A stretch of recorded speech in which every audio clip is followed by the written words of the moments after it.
আর আমরা যেটা প্রজেক্টটা বানিয়েছি এখানে একটা ফ্যাক্টরি আছে, একটা ফ্যাক্টরি আছে যার মধ্যে এখানে আমরা চারকোল ইউজ করছি, বাট আমরা এখানে চারকোলটা বার্ন করতে পারছি না।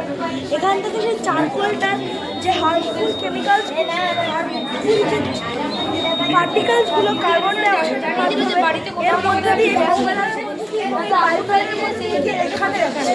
এখানে আমরা গজের ব্যবহার করেছি।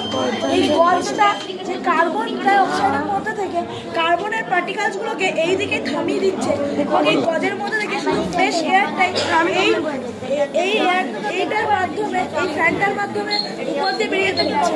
এটা একটা মডেল, বাট এটাকে যদি রিয়েল লাইফে ইউজ করা হয় তাহলে আমার অন্তত মনে হয় যে আমাদের এখন যে দূষণ হচ্ছে, স্পেশালি দিল্লি, ব্যাঙ্গালুরু এরকম মেট্রোপলিটন সিটিসগুলোতে, সেগুলো থেকে আমরা অনেকটাই শান্তি পেতে পারি।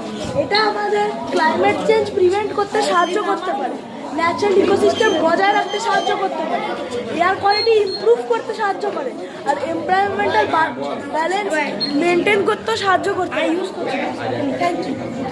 কি নাম তোমার? আহান মুখার্জি। কোথায় বাড়ি? বাড়ি শ্যামনগর। এবার